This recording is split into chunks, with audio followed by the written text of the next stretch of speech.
Welcome to another edition of The Walking Dead. Welcome, everybody, to another episode of EPL on Class is in session, hitting the books on Pub Sports. This is another exciting edition of the main event on Talking Ant. Class is in session, hitting the books, Pub Sports Radio, Monday, October 31st. I decided no Halloween costume today. It's going to be me going as comfortable man. Ian Cameron. It's the old line from Fresh Prince like 20 years ago, but Uncle Phil said it. But Ian Cameron, Conor Mac with you. We're ready to break down another week of college football action. And this is the first week of the season, and this always is the case when we get to November. Midweek college football explodes. We have many games throughout the week. We get midweek action.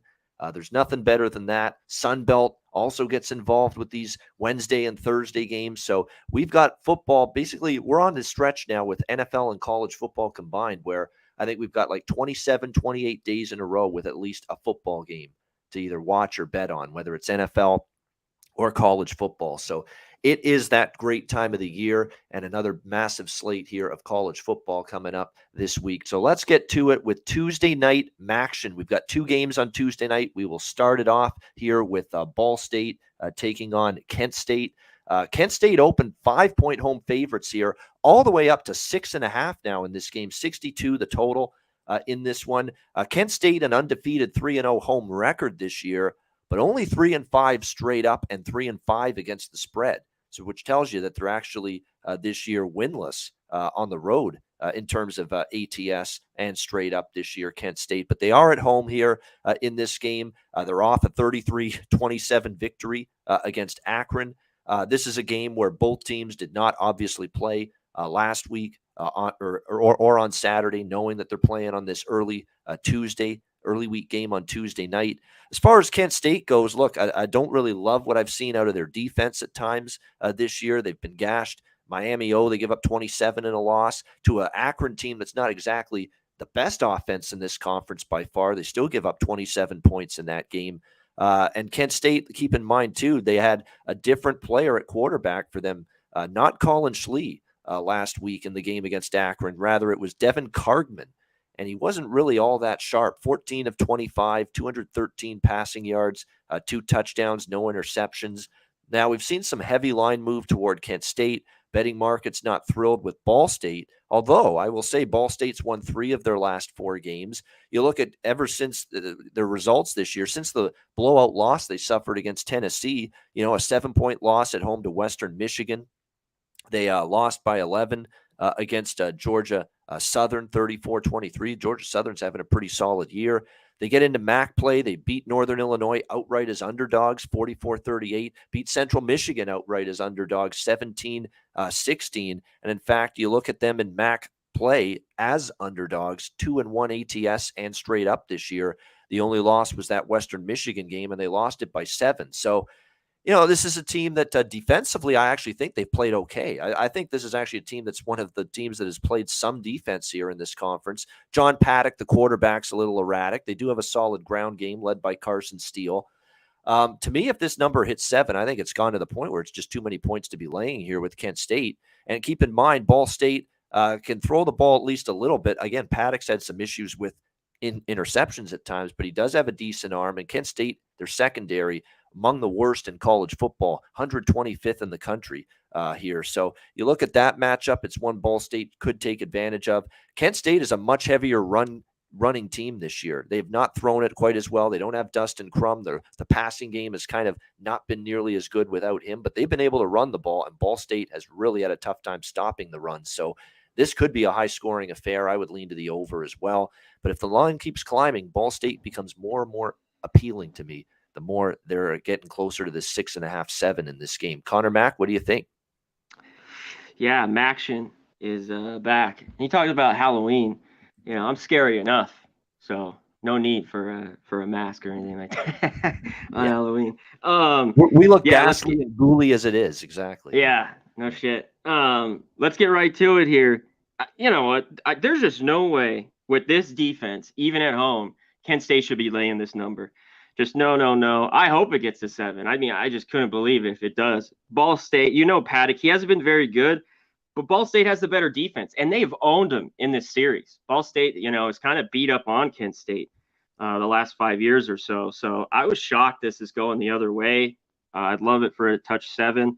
You mentioned it, even the losses have been close, and they've won 3 of 4. So I'm a little, perplexed in this. Like we talked about, I know they can run it. Paddock isn't the best, but he doesn't have to be. I think they have the better defense. So yeah, give me the points here. Total is high. Obviously, with Kent State's bad defense, Ball State more of an under team, but can play to an over. So this will be interesting. Either one it just gets into this in easily 30s and 40s and it'll go over easy, or this one could be a little low scoring. So watch this total as the week goes on. I'll be watching it for sure. Yeah, this game obviously Tuesday night. It just seems like it's a good fit for the two offenses. You've got a passing game in Ball State against a weak Kent secondary, and then for Kent, they run the football way more than throwing it this year, and Ball State's been bad against the run. And Marquez Cooper, the running back for Kent State, I mean, the last few weeks, I'm looking at some of his numbers, 137 rushing yards against Akron, 166 against Toledo, and Toledo's not a bad football team, 240 against Ohio.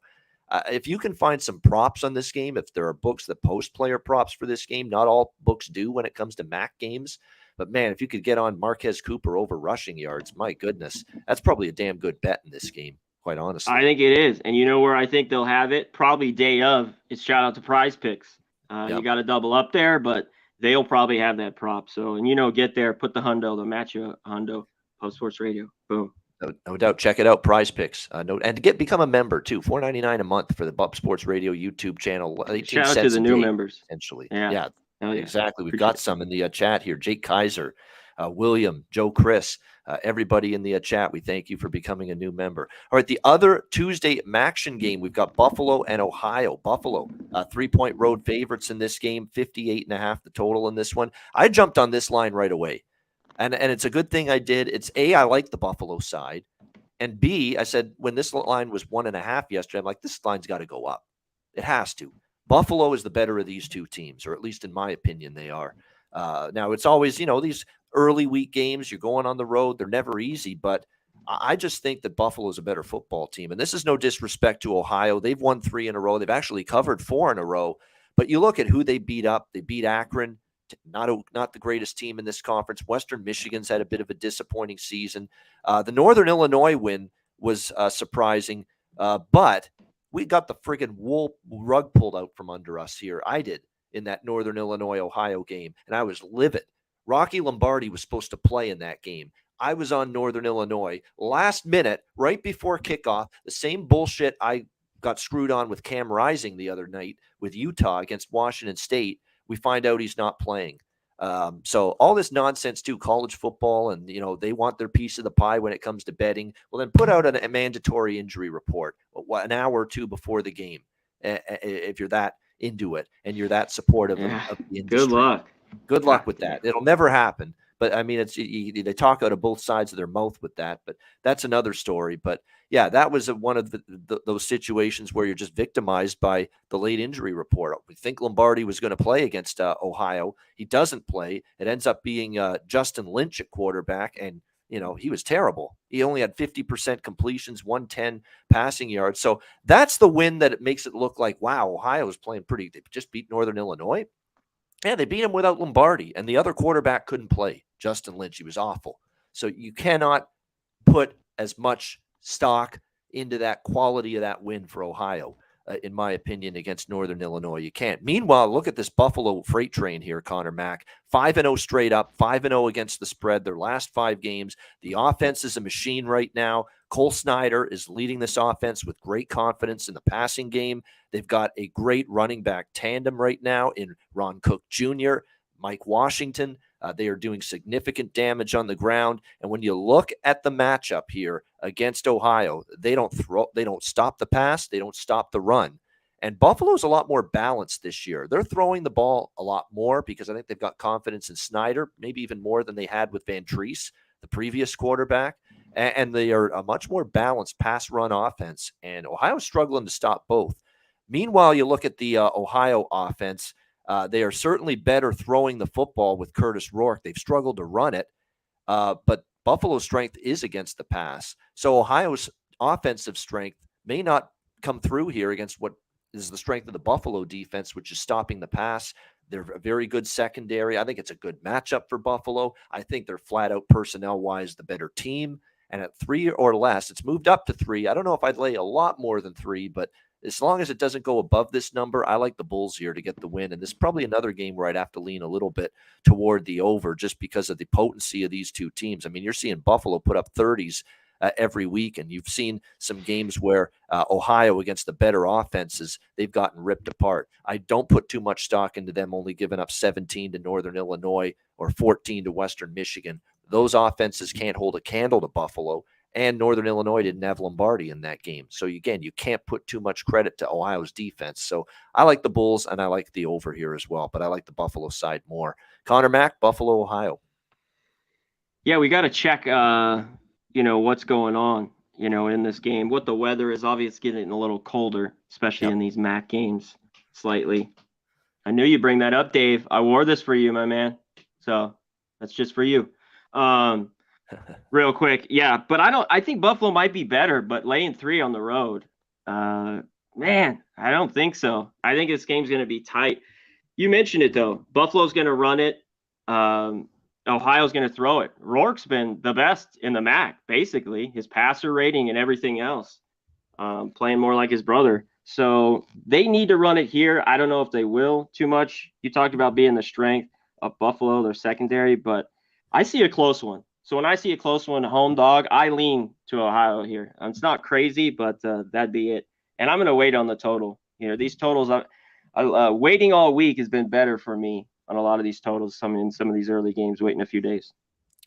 All right, so lean to Ohio here in this one. And look, I want Curtis Rourke to do well. He's Canadian, just like his older brother Nathan, who's now, of course, in the CFL. I like to see him do well, but at the end of the day, I like what Buffalo's doing. We'll see if they get the victory here on Tuesday night. All right, we've got 2 more games in Maction. Both of these are on Wednesday night. Central Michigan, Northern Illinois. We've got NIU, 4-point home favorites, 55.5 the total in this one. I haven't bet anything yet because the last time I bet a Northern Illinois game, as I just talked about, I bet it because Rocky Lombardi was supposed to play. He's a last-minute scratch, and sure enough, they lose that game as 3-point favorites, 24-17. Now, from what I'm seeing for this game here as they host Central Michigan, they think that Lombardi is going to be back and ready to go for this game. They expect him to.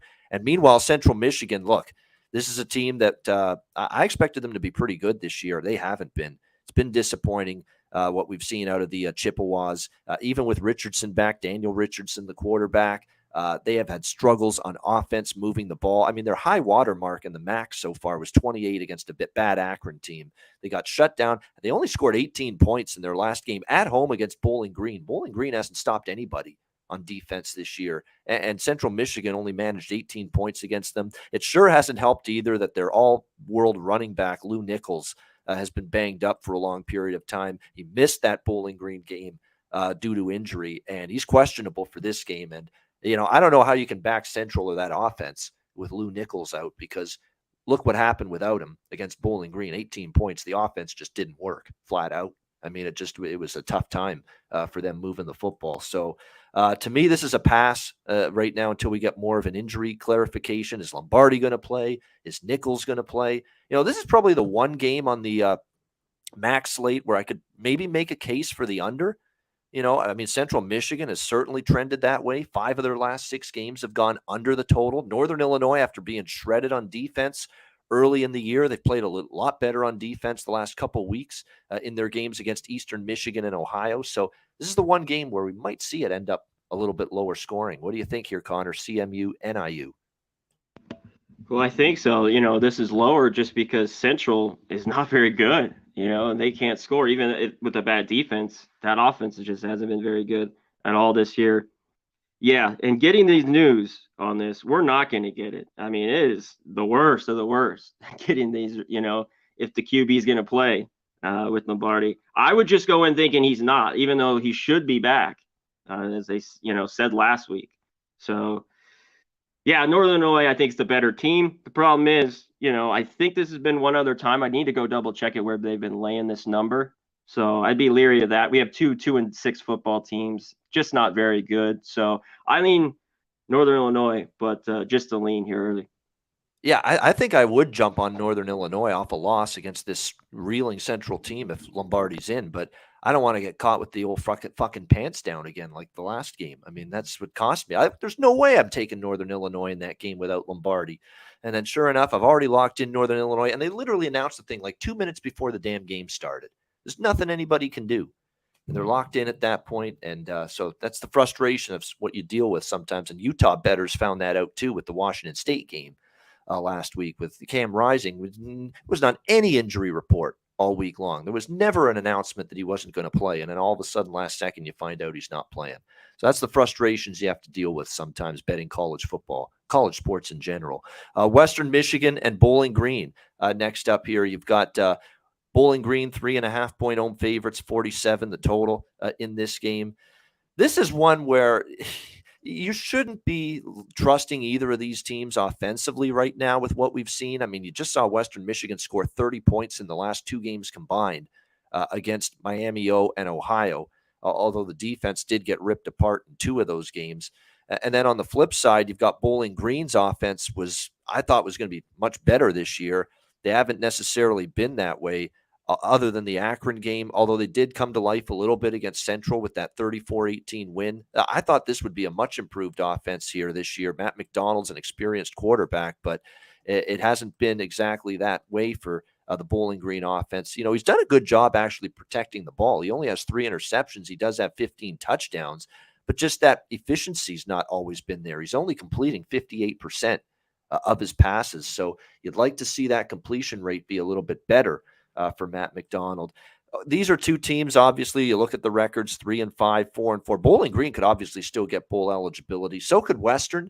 If they get close to winning out, they could still do it. So there's still something to strive for in this game. I think now we're getting a nice little discount in the total here. This is one where just from a value standpoint, you're going to give me 46.5, 47 for a total in a MAC game. I know these offenses haven't been they're the best, not even close in terms of best offenses in the conference. But I think here's an opportunity for both of them maybe to get things going a little bit more in the passing game. Obviously, there was a quarterback change as well for Western Michigan in their last game. They went to Trayson Bourget at the quarterback spot in that game. 123 passing yards. He had less than 50% completions. The hope is maybe he's better if he indeed starts again for Western in this game. But rather than either side, I'm not really rushing to bet Western. And I don't know if I want to lay more than a field goal with Bowling Green right now either. I might take advantage of a total that even with 2 inconsistent offenses seems low for a game in this conference. What do you think here, Connor? Western Michigan, Bowling Green. Yeah, you know what? I kind of like Bowling Green here too. The problem is, at 3 in the hook, it's not my favorite. Look, after getting kind of blown up that Buffalo game, which I think our guy DJ Big Boss had, they bounced back. They've won 3 or 4 though. Before that they beat Akron by 3, and then they beat Central on the road. God, it's just trusted tough. Both these teams. Matt McDonald's gotten better, I thought, over the last few years, but God, that's still ugly. This is just an ugly game. Sometimes on a Wednesday, even though we have football, doesn't mean you have to bet on it. So I wouldn't be looking at this one. Maybe your over has some merit with this total so low. We will see. We will see indeed. I think there is value in the number, but again, you're talking about 2 offenses that have not been week to week very, very good at times. There have been some weeks, like I said, there's been a couple of games where both of these teams have exploded, but it's been few and far between, which is why the total's as low as it is. All right, let's go to the Thursday night action in college football. UTEP and Rice. We've got Rice 3.5-point home favorites, 48 the total in this game. So Rice, we knew had been a huge point spread covering machine. Well, that came to an abrupt halt last week as they get romped by the Charlotte 49ers in the first game after they fired their head coach. And Charlotte with a 56 spot. Are you kidding me? 56-23. Talk about putting an end to this great point spread streak of the Rice Owls with authority. My goodness, 56-23. Chris Reynolds, 254 passing yards, 5 touchdowns, only 3 incomplete passes. So that tells you how bad things were for the Rice secondary in that loss against Charlotte. And now they're going to have to try to bounce back from that game against UTEP, who are off a loss themselves, 24-13 against Middle Tennessee. It's a UTEP squad that, now they got to go on the road where this season they have just the one win and point spread cover away from home. And that came against Charlotte, 41-35. But while the point spread streak ended for Rice against Charlotte, Conor Mac, the over streak kept going. And I also talked about how on Saturday's show, the Pub Hub, that I've been riding the Rice games over the total. How about dating back to last year, 9-1 to the over, 9-1 in the last 10 Rice games over the total. This year, all but one of their games have gone over the total. Rather than a side here in this game, that's what I'm going to look toward, the over here. I know it's dangerous. UTEP is a plodding offense with Hardison. They run the football a lot. They play slow. They're more of a good defense and a weak offensive type of team. But that also explains why you're getting this total in the high 40s, which for a Rice game to me is very low. I think this is an opportunity. Hardison's an experienced quarterback, okay? The Rice defense is still leaky. We saw that last week. If there's ever a time UTEP's going to have an offensive uptick and a game where maybe they explode a bit, get you to the 30s or high 20s, it's this game. It has to be against this defense. I mean, we did see UTEP explode against a bad Charlotte defense. They put 41 on the board on the road against Charlotte. We know UTEP is capable against a bad defense of putting up points. I think this is the week they do. I like the Rice offense. They've still managed to put up points with TJ McMahon. We know UTEP's defense has been solid, but not so much lately. Look at UTEP the last 3 games, or last 4 games even, 35, 41, 21, 24. They've given up 21 points or more in 4 straight games. If Rice gets to that, I think UTEP can get into the mid to high 20s. There's your over right there. So I think it gets there. Over 48 is what I like here. UTEP and Rice. Conor Mac, what do you think? Yeah, I agree with you here. When I was looking at this game last night, I thought this total was a bit low. It's just how slow you mentioned UTEP is. But you got to think this team could get, 24, right? Maybe 27 at least. And if Rice gets to the 30s, there's your game. It goes over. You know what? The biggest problem is what we talked about Saturday is Rice is dog-alled, like I talked about. And then all of a sudden there was a massive favorite, even against a shitty Charlotte team, which I did not see kicking their ass like that. I thought they covered the number, but put it over 500 yards. I think they had over 25 first downs, something like that. That Rice defense looks like Swiss cheese right now. So even UTEP should have a hard time. It's tough to trust UTEP, though, Ian, on the road this year. They just haven't been good. They've had a few good efforts at home. And they've been turning the ball over, maybe that turns in just to points. So I lean the points a little bit with UTEP. I just don't even think Rice should be laying this. And I definitely like the over here. Definitely like the over indeed. It looks like the over is actually getting steamed a little bit as we're doing this. It's like they're listening to the show or something, or maybe it's people watching the Hitting the Book show. They're betting the hell out of this over right now. I'm seeing 48.5 now. It's starting to tick up a little bit, this total. So maybe that's one you want to bet sooner rather than later. App State, Coastal Carolina now down there here in Conway, South Kakalaki. We've got App State 2.5-point road favorites, 62.5 the total in this game. Coastal off the bye week. I mentioned on Saturday, I like them in that spot against a struggling Marshall Thundering Herd team, and Coastal got the job done 24-13. Good performance out of the bye week. Although they did get outgained, they kind of got feasted on some mistakes by Marshall. Marshall with 2 fumbles, so they were +2 turnover margin, Coastal in that game. Cam Fancher replaced Henry Columby as the quarterback, and it was not good for him. Not much better. They couldn't run the football. It was a good performance, though, all around by Coastal. Grayson McCall, not one of his better passing games, but they did enough. They grinded it out. The offense was kind of, it exploded early. A lot of that was turnover induced, but they were kind of quiet after that. But they got the win, got the cover. That's all that matters. They are going to have to step it up offensively here, though, against App State, because when App State's got it rolling offensively with the ground game led by Cameron Peoples, who came back against the Georgia State game and ran amok for 168 rushing yards. Nate Noel as well. And then they've got, some decent receivers led, of course, by Henry Pearson, Chase Bryce, only 7 of 17, 62 yards, which shows you just how awful Georgia State's run defense was. I mean, App State just ran amok. And I think that's always the key when you're talking App State. If they can run the football, they're going to have success. Coastal's weaker against the pass defensively than the run, but they're still not great against the run. So App State might be able to have some success here offensively. Of course, Coastal, pretty balanced pass versus run themselves. We'll see how this one turns out here. You've got App State, by the way, coming off a 42-3 win against Robert Morris. So it was a pretty easy affair playing an FCS team last Saturday. We'll see how this one goes. Series history-wise, you look at it, App State 30-27 last year, beating Coastal Carolina at home. Coastal beat them the year before at home. App got them in Boone, North Carolina last year. So it's been a back and forth kind of series history lately. If this hits 3, I might look at the Coastal side. It hasn't yet. It's gone from 1 to 2.5 right now with App State on the road as favorites here. But Coastal off the bye week, and that bye week means something to me, where, you played a lot of games. You have that mid to late season bye. Sometimes that's worth its weight in gold, where you're banged up, you played a lot of games in a row, you get the bye week, and suddenly you're fresh. And you're ready for like a big finish to the season. Maybe we're going to see that here from Coastal. So right now, I haven't bet anything yet, but I'm leaning Coastal early in the week at the moment. The total's gone up a bit too. I would lean in that direction as well. Hard to bet an under with App State's offensive balance right now. What do you think here, C-Mac? Yeah, they've been very good. But as you just mentioned, going through the back and forth with these, App State just away from home hasn't been the same team. So I'm with you here. I think this touches 3. I want Coastal as well.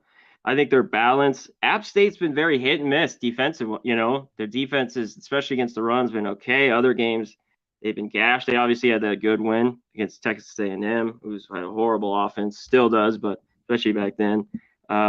Yet I trust Grayson McCall. This team's, just back playing good football. They're 7-1, kind of sneaky. Nothing's been very over the top, but they just keep winning. So give me the home team here in this matchup.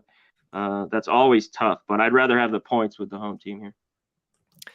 All right, next up, as we continue along here, Friday night college football. Duke, Boston College. Duke 9.5-point road favorites, 47.5 being the total in this game. Duke can be bowl eligible, actually, if they win this game. How about just the train wreck of a season this has become for Jeff Hafley and Boston College? 2-6 straight up, 1-7 now against the spread after an outright loss as 7.5-point favorites against UConn, 13-3. Absolutely pathetic offense once again. Phil Jerkovic under immense pressure, 2 interceptions. They bring in Emmett Moorhead. It wasn't any better. 9 of 18, 1 interception. No touchdowns, 3 interceptions from the 2 BC quarterbacks against UConn. Not good. The offensive line is pathetic. Can't run the ball. 3 attempts off, 21 yards rushing for Alex Broom for Boston College against UConn. Awful stuff. The defense isn't that bad for BC, but the offense can't get anything going, and then the defense wears down late in games. Duke obviously beating Miami 45-21. Bye week as well for Duke. So extra time to prepare for this BC team. I don't like laying big points on the road very often, but man, I'm tempted to do it here with Duke. I just think this is a dead, flatlining Boston College team playing like a bunch of lifeless zombies right now on the football field. To lose at 7.5-point favorites to UConn, and that's with all due respect to what Jim Mora Jr. is doing there. They're playing hard every week, the Huskies, but that's a horrible loss. They're now 2-6. They have to win out just to probably get bowl eligible. Good luck with that. That's not going to happen. So there's really not a whole lot that's going to inspire these and motivate these kids to keep on giving it the good old college try, if you will, down the stretch. So Duke off a bye, fresh. Their defense is a little leaky, but man, can you trust this BC offense to do anything to take advantage of it? Not with what I've seen. So this is one where I'd lay it with the road favorite if I get involved. What do you think here, Connor? Yeah, Andrew Cart, worst BC team I think I've ever seen, for sure. And Phil Jerkovic, I thought was a good quarterback. I know he has no time. The line's been horrible and everything else, but man, it's been a fall for that. In the last 3 years, they can't run it like BC teams of the past. I was crazy. That game should have been a pick 'em, and they were favored by 8, 7.5 against UConn. Now the problem is, I lean Duke, but now at 10 spot, they definitely are the better team, and I think should go in there and win by double digits. But, this starts to creep up to 10. This is just, they'll probably play better being at home. BC will. I just can't take them. So this is a game I probably won't get involved with, but I rode Duke all the way to the bye. So I don't know why I should get off, but yeah, lean them a little bit. All right, leaning toward Duke a little bit in this one for Conor Mac. All right, UMass and UConn next up. We've got UConn rather, 15.5-point home favorites, 40 the total in this game. Certainly now the betting markets are starting to show a little bit of respect now, honestly, for the UConn Huskies and the way they've performed. And obviously, look, I mean, Boston College, we just talked about how bad they are offensively, but still have to give that team a lot of credit for being able to play pretty well in that game defensively. They have Zion Turner back in terms of the offensive side of the football, and he has definitely helped them. No question about that. We will see if they can keep up the good vibes here, UConn, in this game against UMass. But here we go now with UConn. While they're 4-5, they're 3-1 straight up, 3-1 against the spread at home here in Storrs, Connecticut. Again, look at this team's results. They had the upset against Fresno, crushed FIU by 33-12 by 21 points. They lost narrowly to Ball State. BC they beat outright.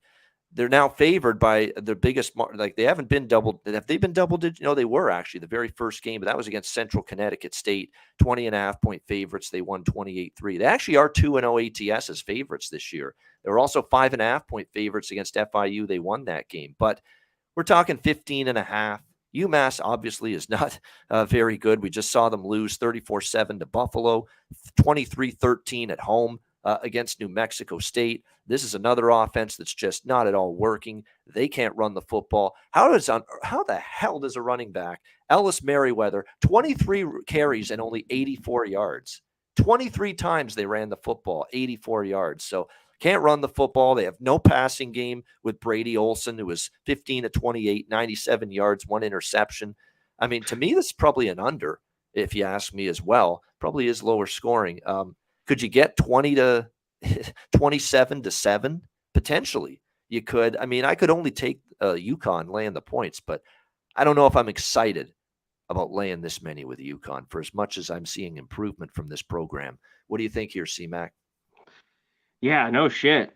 I mean, there's just no way right now I can back UMass, even with all these points. As crazy as it sounds, I think you could only lay it with UConn. That's just something I don't love doing with a team like that. And they still should cover. Yeah, both teams have been good to the under for me. I wish I was on the under the BC game. I just had the points and the money line. I really like that under as well. And UMass been very good to the under. And UMass as a big dog has not been very good on the road the last couple of years. Their ATS, I was looking last night, is pretty bad. So yeah, probably nothing I get involved with, but lean UConn, lean under. All right, with the last of the Friday games now, Pac-12, Oregon State, Washington. We've got the Washington Huskies 4.5-point home favorites, 59.5, 60 being the total in this game. Oregon State, of course, we know when it comes to them, we love them at home. On the road, they're not nearly as trustworthy. They're 2-1 straight up, 1-2 against the spread on the road this year. They're coming off just an absolute destruction over Colorado, 42-9. Oregon State beat up on the Colorado Buffaloes a couple weeks ago. Both teams off a bye, so there is no advantage either way with that. Washington definitely kind of needed the bye, although they did win their last 2 games, but they're on an 0-4 ATS slide. The last 3 games they've been favored. They failed to cover. All of them were on the road, though. I will point that out. Now they are back home. They played probably their best football all year at home. Remember the wins against Kent State, Michigan State, Stanford, all wins and covers. So this Washington team's played pretty good football at home, but it's hard to deny that right now you've probably got to say that Oregon State's probably got the better defense here a little bit. Washington's actually pretty decent against the run. Their secondary's been shredded. And that actually might be a good thing for them because Oregon State's more of a run-heavy offense. On the flip side here, you've got Washington with Michael Penix Jr. We know they can throw the football. And the one thing that Oregon State, can be susceptible with that is the passing attack. And remember, we saw the game against at Utah on the road. Oregon State gave up 42 points in that game. This is a tricky handicap for me because I don't want to lay points with Washington's defense right now. But at the same point in time, Oregon State's secondary is the weak link, and that's clearly a strength of Washington is their ability to throw the football. But really tough game, really tough. I'd lean slightly to the Beavers plus the points because I do think their defense, remember, albeit it was at home, no one's corralled USC quite as well as Oregon State did. I mean, remember when that game they lost by 3, but that defense hung in there against a very good USC offense. So right now I'm leaning toward Oregon State, but it's nothing that I'm super overly strong on early in the week. What do you think here, C-Mac? Yeah, this one's a little bit tough with the number. Washington's been a lot better at home, but it's hard to back a team covering this middle number, 4.5, 5. Basically, it needs to be a touchdown when your defense is that bad. I think the Beavers are a little bit better, like you were mentioning. That last game, and it was at Cal. Cal, not the craziest offense, 28-21. But all the other games have gone over the number. So I lean that way. I got to look at it a little more. Oregon State's struggles on the road have been real. But I think they're a little bit of the better football team. I just wish I was getting a touchdown here to really back them. So I'm going to have to look into it more. Don't really have anything here. All right, nothing wrong with that. By the way, Ben Gulbranson has taken over as the quarterback for Oregon State the last few weeks. Played okay. I mean, he's had a couple interceptions, but his completion rate's good. He looks like he's had some good moments. He's got to, again, iron out the decision-making, but he's been all right. Another defense, though, he should have success. I mean, in Washington. So, yeah. We'll see if they can. All right, let's go to Saturday. Rest of these games for the rest of this edition of Hitting the Books will be on Saturday, starting with Air Force and Army. The battle for the commander-in-chief still ongoing, and this will play a part in it. This game, Air Force Army. Air Force 7-point road favorites, 40 the total in this game. As much as I love this Air Force team, Conor Mac, I'd pump the brakes on laying 7. I mean, we saw in the previous, matchup this year in the battle for the Commander-in-Chief trophy when Air Force played Navy. They were 14-point favorites in that game at home, and they were life and death to win that game straight up. They won 13-10. There's just something about when the service academy teams play each other, you just know each other so well. You know what's coming. It's going to be a heavy dose of the triple option. You've got to be assignment sound in your blocking and in your run defense, your run support. As a result, it's hard for these teams when they play head-to-head, whether it's Air Force versus Army, Air Force versus Navy, Army versus Navy. It's hard to gain separation. It's hard to say, we're going to whip these teams, even though there's years where we think, wow, Air Force is a lot better than Army. Wow, Army's a lot better than Navy. And yet somehow, some way, we end up in tight ball games more often than not. So, and Army don't look now, but they're starting to get that offense cranked up the last couple weeks. Colgate, you can throw that out, and ULM's not got a very good defense. I will give you that, but 48 points. They're starting to get that that triple option offense working the way they expected to. Obviously, Air Force's defense against the run this year has been pretty solid. You look at Army's defense against the run, 126th in the country. And we know Air Force, with that great fullback Brad Roberts and company, and then they've got more than just him, but we know how dangerous they can be. They got shut down by Boise, 19-14, home loss before their bye week. And, of course, as we mentioned, Army crushed UL Monroe. This is a game where I'd lean Army just because of the nature of this matchup, where it seems like we get a lot of close games. And you look at head-to-head the last 4 years, Army, Air Force, Conor Mac, 3-point game, 4-point game, 3-point game, 7-point game last year that went to overtime, which Army won. So hard to lay 7 with Air Force, in my opinion. I'd lean Army in this one. We know it's been an under-series history, even though it seems like there should be some big plays in the run game, especially from Air Force, considering how bad Army's defense has been. But I've learned my lesson. You don't bet overs when it's the service academies playing each other. You just don't do it. So lean Army here. What do you think, Connor?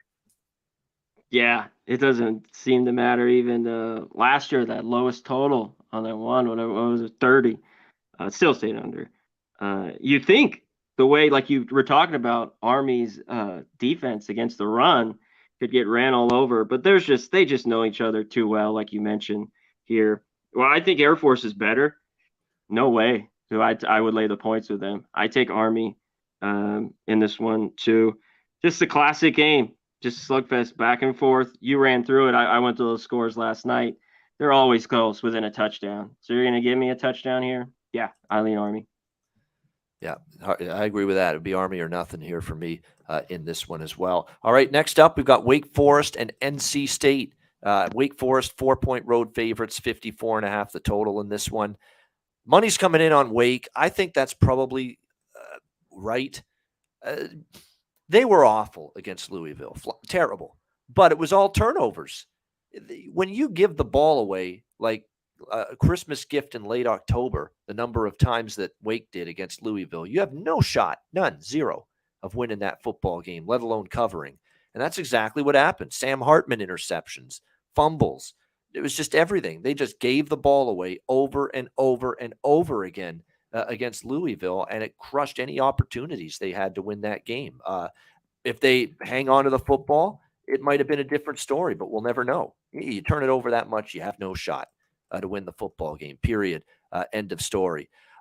Look, if this stiff remains the quarterback for NC State, Jack Chambers I'm talking about, this line's cheap to me. I understand why the betting markets are pounding Wake here early in the week. This opened 3 all the way up to 4.5. I'm seeing 5 now starting to show up.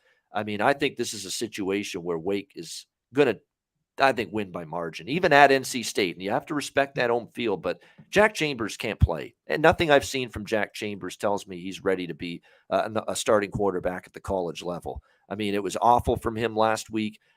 6 of 13, 31 yards. He got benched. I will say this, the MJ Morris gave them a spark, and he's the guy that finally got things going for NC State and allowed them to come back against Virginia Tech. 20 of 29, 265, 3 touchdowns. You got to think, I mean, unless Dave Doran's a complete moron, you got to give MJ Morris the start, don't you? I mean, he sparked the team. He led the comeback, and they were this close to losing to a really bad Virginia Tech team last week, and he sparked that offense. So I think you probably have to go to him. If they do go to him, then maybe there's a chance for this offense to be better, and maybe you get some value in the 54 over, because I know Wake Forest defense still can be a little bit suspect, and we saw that against Louisville. And if MJ Morris can play anything close to what he did against Virginia Tech, maybe they can put up enough points here to get this game over the total. I'm hesitant right now to bet anything because Doran hasn't confirmed yet who's quarterback. Yeah, it's shocking that apparently after the game he said we haven't made any decisions for next week. How do you not know already that you got to go to this kid that sparked your team and led that comeback after what we've seen from Chambers, which is nothing so far through the games that he's played since Devin Leary got hurt. So for that reason, I'm staying off betting it now, but I lean Wake, I lean over, especially if Morris is the quarterback for NC State, because he actually showed you a little something last week. What do you think here, C-Mac? Yeah, this is a very interesting spot. They just, you saw it in a bunch of college games and in the NFL, turnovers, one after another. It just shit rolls downhill. It just comes over these games. They just got steamrolled in the second half by Louisville. I think he'll be better. And you mentioned it. Morris, to me, has to start. I don't know how Chambers is even in the conversation anymore. After what he did for up over a couple games, they've seen him. He has just been horrible. You know what, though? I'm just leery of Wake. If they clean that up, they probably are better. State hasn't done anything to make me really want to back them, though. Their defense is still okay. They are at home, but they've been something like 0-5 the last 5 weeks against the number. So they haven't been very good. So, yeah, I want a whole lot of nothing with this one. Maybe it gets over. Even Va Tech, that second half scored 21, which it was 3-0 after the first. There was a lot of points. So. I agree with that. Grant Wells is going up and down the field for portions of that game against NC State. So the defense he could do that, though, criticism. Every once in a while. It was so rare to see, even back at Marshall, but I don't know. That guy puzzles me. Anyways, so I'm just off here for now. Yeah, I agree with that. I think it's puzzling is right, but it's puzzling that Dave Doran hasn't committed to this guy yet. after what he saw last week, MJ Morris. All right, next up, Florida State and Miami.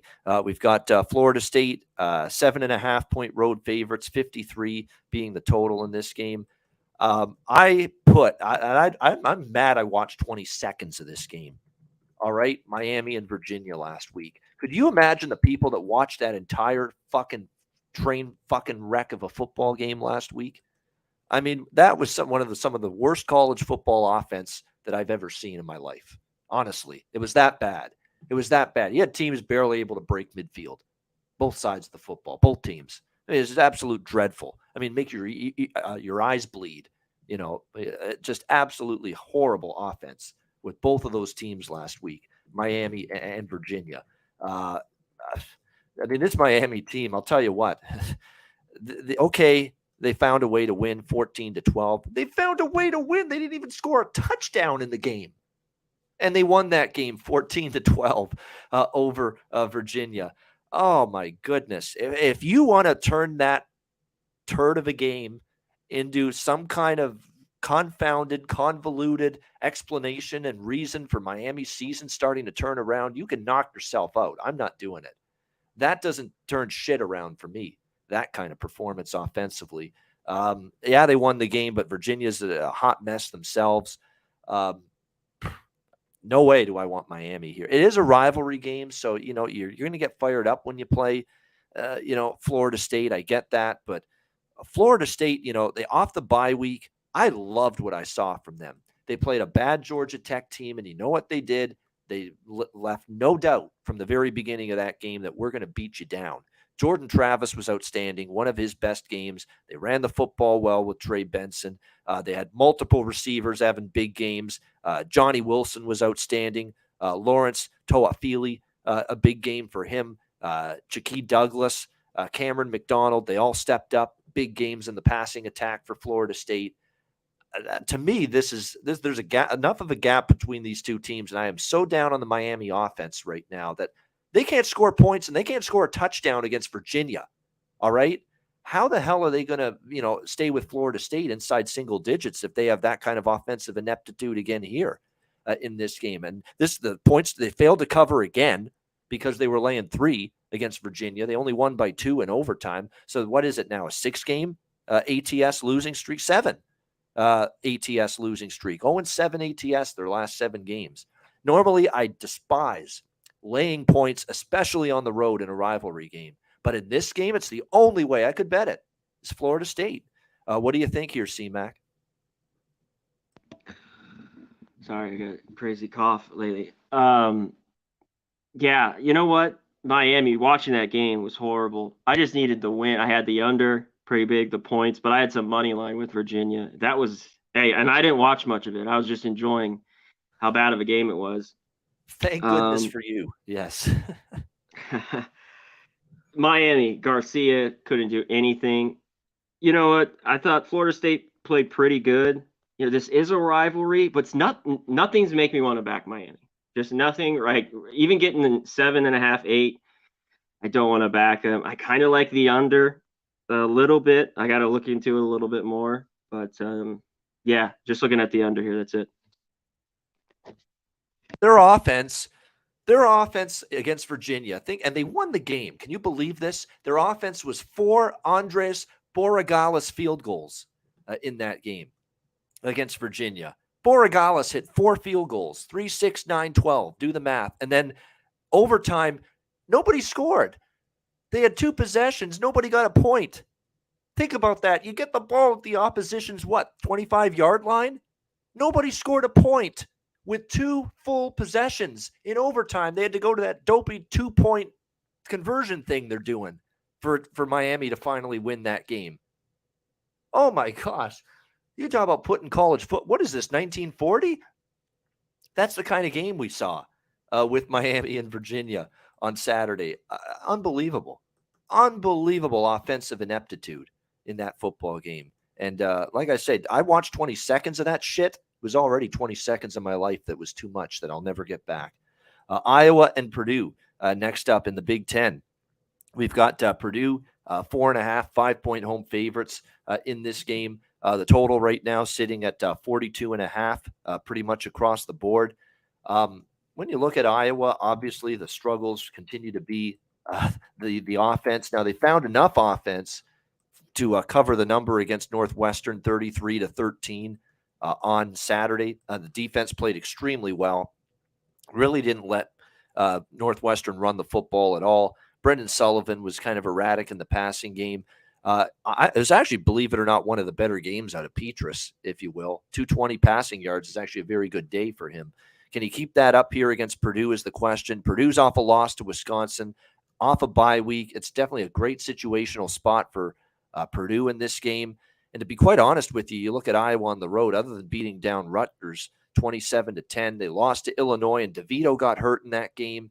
There was a lot of injuries for Illinois, and they still couldn't beat Illinois. And then they got romped by Ohio State. I don't know if I'll lay the 5 with Purdue, but it would be Purdue or nothing for me. At home, off a bye. And I think their offense, even against Iowa's defense, can do enough. And don't sleep on the Purdue defense. They've been better. They had a rough day against Wisconsin, but Iowa's offense, I think, is going to struggle on the road. I've seen no evidence of Iowa's offense working on the road outside of the Rutgers game. So lean Purdue right now. What do you think, C-Mac? Yeah, I don't know how much. I mean, I mentioned it weeks ago. It could only go up. It has to, maybe, this offense for Iowa, just how horrible they've been. You know what? I stayed off that game as much. I just couldn't pull the trigger. All the losses is Wisconsin and Purdue. Just went in there, laid an egg. You talked about it. They had the bye. I think they'll be better here at home. You know what? The 4.5, though, 5, just don't really love it. And nothing's making me run to Iowa in this one. I don't know how they score. You know, Purdue's defense, I think, been solid in spots, but I don't know how really good they actually are. I do know they have the better quarterback. So, I mean, just for winning the game, I lean Purdue. And I don't know what the total. Obviously, Iowa game, I lean the under. But I got to look into it a little more. All right, next up, we've got James Madison and Louisville. Louisville right now, 7.5, 8-point home favorites, 55 the total. The money's come in on JMU. I agree. I think this is a tricky little spot here against a very underrated James Madison team. Tricky spot for Louisville off a huge win against Wake Forest last week. And I think the betting markets have given Louisville way too much credit for that win against Wake. I mean, when Wake is going to turn the ball over 6 times, you know, that's how a game is going to quickly get away from you. And that's what we saw in that game. They lost 4 fumbles, and then their quarterbacks had 4 interceptions. They had 8 turnovers. It was even more than 6. 8 turnovers in that game. 8.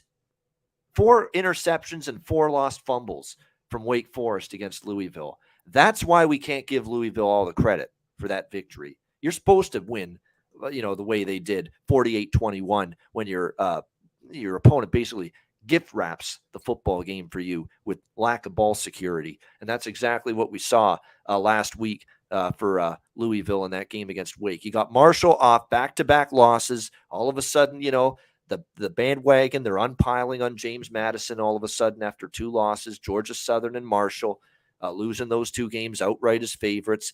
But the Marshall game, people are going to look at that and say, that Marshall game, 26-12, James Madison's falling apart. Maybe we got to bet against them. But another example, and this has been a pandemic in college football. COVID's not the pandemic we need to focus on right now. It's college football last-minute scratches that are killing bettors right now. Cam Rising with Utah. Rocky Lombardi we talked about with Northern Illinois. James Madison's last game, it was Todd Centeio. All of a sudden at the last minute, he's not playing. Last friggin' minute. It's like, where is this guy? He wasn't on the injury report all week. What's going on? And all of a sudden he's out against Marshall. And the offense didn't work with the backup quarterback, Billy Atkins. 4 interceptions he had in that game. Again, supposed to lose 26-12 when your quarterback throws 4 picks. You know, that's just the way it's supposed to be. So if Centeio's back, and I'm hearing that he probably will, at least early in the week, let's not forget this guy's had a hell of a season here for James Madison. And this offense with him under center has been very good. I think this is a tricky spot for Louisville. Like I said, turnover influenced win against Wake Forest. This game here, and then they get Clemson coming up in their next game following their bye week. This is not a Louisville spot. This is a James Madison team that I think we have some value with now because of 2 losses in a row. One of them came with the backup quarterback that threw 4 interceptions in that game against Marshall. Good spot here. I like JMU. What do you think here, Conor Mac? You know what, I do a little bit as well, just because they're back here now in the dog roll. They've started to become favorites, and now they started laying points on the road. And I just said, That's right when shit happens. And not only they didn't cover, they didn't win. So this is a little bit better. I still wish this is more. James Madison, maybe the bye week was really good for them because that defense started to look tired and get a little ripped there the last few, even with Marshall putting 26 on them, and their offense does not look good at all. Louisville been better at home. I still can't figure out, all those turnovers are great. They won the game. You know me, I can't figure out Malik Cunningham. As soon as I'd go to back him, like right now, they are at home. It's more than the touchdown. I don't want to do it. He's going to, have a horrible game. I'm shocked he's even completing 60% of his passes. But yeah, so I just wish this was maybe double digits. I see some points. There's one thing JMU's given up some, and Louisville should be able to score on them, but I think JMU can move it as well. So I lean the points here. Lean over. Lean points, lean over here for Conor Mac in this. And by the way, James Madison run defense. Now, look, have they faced a ground game maybe as good as Louisville's? No, but the run defense is number 1 in college football in terms of total yards per game allowed. And for the season, they're giving up 1.9 yards per carry, 54.9 rushing yards per game. You have not been able to run on James Madison. Whatever points they've given up, it's been the passing game. And we know what the strength of Louisville is. It's the run game. So it's actually a matchup that I think bodes pretty solidly here, pretty well for JMU. All right, we got Syracuse and Pittsburgh next up in the ACC. Pittsburgh 3.5-point home favorites, 51 the total in this game. My numbers tell me I should be betting Syracuse here because, I think that they are the better squad right now than Pittsburgh. But at the same time, I'm worried that the train is going to fall off the rails here for the Syracuse Orange. I mean, you saw the bubble burst loss against Clemson. They didn't have a very good response last week against Notre Dame. It's why, even though I said Notre Dame, this looks like a bargain on Syracuse, but I just can't back them after losing that first game in a heartbreaking fashion that they did against Clemson. And sure enough, they got off to a terrible start against Notre Dame, and they never recovered. They were down, 21-7 at halftime, and they just never recovered from that point. We saw definitely Garrett Schrader, obviously been not able to finish that game. They had to go to Carlos Del Rio Wilson at quarterback to finish up for Syracuse, and he struggled, so that didn't help either. So keep an eye on the status of Schrader for Syracuse going into that game, and the defense obviously struggled to stop the run. I mean, for Audric Estime for Notre Dame, 123 rushing yards. Kind of, I think, a domino effect of the Clemson game because the Syracuse defense was on the field a lot against Clemson, and they looked like they were definitely, tired, worn down from that Clemson game, the bad tackling as well against Notre Dame. And that's the evidence of a tired defense. So Garrett Schrader's day-to-day with that injury that he suffered. We will see if he's able to go in this one. Garrett Williams, one of their key defensive backs in the secondary, left the game with a lower body injury as well. He's questionable. So it's a banged-up football team. That being said, on the flip side, here's Pitt falling apart right before our eyes as well. 2 straight losses, Louisville by 14, romped by North Carolina, couldn't stop Drake May and that Tar Heels offense. So Pitt looks like they're falling apart. Both of these teams look like they're falling apart right now and going in the opposite direction. So not an easy game to handicap early in the week, especially when we don't know the status of Garrett Schrader at quarterback for Syracuse. What do you think here, C-Mac, Cuse and Pitt? Yeah, this one I really don't want anything to do with. It just was shocking. Notre Dame just ran all over them, and then Syracuse couldn't run it, which at all. They had like 6 yards or something like that. And then they kind of had to abandon it because they got down 21-7, and that wasn't good. Nothing makes me want to run to Pitt. They are at home here. I got to see what Schrader did. The backup, what was his name you said again? Del Rio Wilson. Ariel Wilson. I mean, he was okay. 190 at a TD and a pick. It wasn't great. I caught the end of it.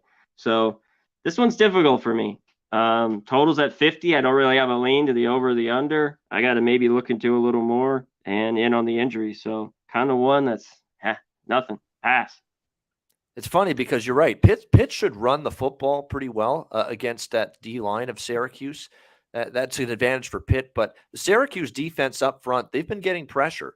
And Pitt's offensive line, I mean, they've been basically let Keaton Slovis take a beating here in recent weeks. So interesting dynamics there with the matchup on both sides of the ball for this one with Syracuse and Pitt. All right, Oklahoma State, Kansas in the Big 12. Oklahoma State 2.5-point road favorites in Lawrence, Kansas, 65.5 the total in this game. I think this is, you know what, I thought, Conor Mac, that if Oklahoma State had beaten Kansas State last week and not laid the egg that they did, that I'd be ready to come back here with Kansas in a terrific spot off a bye week. And I think this team needed a bye week. When you look at how things have gone, they had lost 3 in a row, tough loss to an excellent TCU team, struggled against Oklahoma, lost that game, struggled again on defense against Baylor. They needed a bye week. They looked like they were exhausted, Kansas, the last 3 games. But they now get the bye week, recharge the batteries, refuel, if you will, get ready for the home stretch here, which is Oklahoma State followed by Texas Tech, Texas, and Kansas State. So there's still some tough games coming up for Kansas here. And I was ready. I think great situational spot for Kansas at home off a bye week, chance to get right. But now you see Oklahoma State, Connor, coming off that debacle against Kansas State, 48-0. They just didn't show up. They didn't get off the bus. They didn't show up. Mike Gundy took personal responsibility in the post-game press conferences. I didn't coach these guys up. I didn't have them ready. It's my fault, which I respect them for doing. But at the same time, players got to play. And they were awful in that football game. Couldn't stop Kansas State. Couldn't stop Will Howard, the quarterback. Couldn't stop Deuce Vaughn running the football. And the offense did nothing, got shut down. Then once they got down big at halftime, they just didn't even give a shit, it looked like, in the second half. They didn't even try to mount a comeback in that game. You knew it was disappointing because I had the over, too, and it fell short because you got fuck all from the Oklahoma State offense in that game. So I still lean Kansas here because I just think off a bye week rested team, that's a great advantage for Kansas. But you do have a pissed off Oklahoma State team now. And you worry about that Oklahoma State offense revving it back up again because we know they were moving the football quite well on offense before that Kansas State game. And we know Kansas's defense is still very much suspect. So lean Kansas. But again, Oklahoma State off such a ugly loss, you think they're going to come to play. I'd still lean Kansas. I like the over, though, as well, 68. Kansas will move the ball regardless. And we'll see, too, if Jalen Daniels is ready to come back. I don't think so. I don't think he's ready just yet. They don't expect him back till early November, but this is going to be early November. So keep an eye on that. Maybe Jalen Daniels will return. And if not, it'll be Bean again. But I think Bean could still move the ball here. What do you think, Conor Mac? Yeah, I think Bean can move the ball. I think his problem is just, some picks here and there.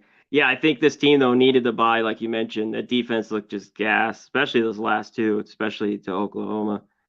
Man, in the end, I was with you, though, with Oklahoma State. I didn't bet it. That game scared me. And just to see him not show up, I was just even like, what the hell? That's probably one of the worst performances I've seen from Oklahoma State ever with Gundy, at least. I have to go back and check. Sanders was bad, everything. And you mentioned once it was like 21-0, it was just over. Like they were up 7. They went for that 4th down. They got that touchdown. And then Vaughn just ripped off like an 80-yard. It was just over. Just over at 14-0. You got to think they'll be pissed off here. But I still kind of like Kansas a little bit, here at home. So I lean them. And I bet you there's points. Even at the bye, I don't know if that fixes the defense in just 1 week. I think we see points back and forth. Yeah, I agree with that. I think the over could be in play. If I'm Lance Leipold, shut out. Yeah. Oklahoma State, no points. I agree. They'll be better offensively here for sure. If I'm Lance Leipold, you know what I say to my team as well? Like we have Texas Tech on the road, home to Texas, at Kansas State after this game. Everybody assumes we're going bowling. We still need one more win. And none of these games down the stretch are going to be easy for Kansas. They're not like automatic victories. These are all tough games. So don't take it. I say, if I'm Lance Leipold, I'm addressing my team going into this game. I say, we got to get this shit done here. We're off a bye. We're at home. We got tough games on the horizon. We got to nail down bowl eligibility right now, because that's what the goal should be now. I mean, there was talk maybe they could contend for the Big 12. That's not happening now, of course, 3 straight losses. But focus on bowl eligibility. You still need one more win to become bowl eligible. And this is not a cupcake schedule that you have here in the month of November. So, get it done, because for them to start, 5-0 and maybe not win another game and miss out on a bowl game, that would be just awful considering how well they started the season. But these are tough games. None of these remaining games for Kansas are gimmies. Yeah, and Oklahoma State's going to be pissed off. They better be ready to play. Yep. They better. They're still waiting for that 6th win. Let's see if they can get it on Saturday, this Kansas team, which has still been a great story. The fact they're even above 500 this season, it's incredible. Liberty and Arkansas. Next up, we've got Arkansas here, 13.5-point home favorite, 63 being the total in this one. An early week lean has to be the over. I've been riding it with Arkansas week in and week out. They put up 41 on Auburn, but they're still leaky defensively. 4 straight games have gone over the total. Liberty is off a bye week, though, okay? And Liberty, all of a sudden, I was stunned that they beat BYU 41-14, and even more shocked that Jonathan Bennett was the quarterback, who had been struggling a ton before playing BYU. And then all of a sudden, he's lighting up that BYU defense, and they ran the football right down BYU's throat. I think that was the shocking part. The Day Hunter had such a huge game running the football. Arkansas's defense is better against the run, but that's not saying much. It's still below average against the run. It's been absolutely dreadful against the pass. Can Jonathan Bennett take advantage of that? Could we see Caden Salter back, who is a quarterback that was playing well for Liberty? But he is out. Last I checked, though, is he's out indefinitely, and a good chance we're not going to see him back because, he underwent surgery. So I'd assume it's going to be Jonathan Bennett again at quarterback here for Liberty. Off a bye week, I lean Liberty here. Plus the points against a defense we can't really trust to get stops. I mean, they were a little bit better against Auburn, but Auburn's not a great offense. We just saw, by the way, Brian Harsin has been fired as head coach of the Auburn Tigers. So can't say I'm shocked about that. But in this game here, I lean Liberty, and I certainly am interested in another over involving Arkansas. What do you think here, C-Mac? Yeah, I don't know if I get involved with the side here. It got there in the Auburn. And Auburn should have scored more in that second half. I was waiting for that last touchdown. We got a field goal, then they got the last touchdown. Got over. I don't think Liberty has shown they've been able to really stop anybody. UMass put 24 on them.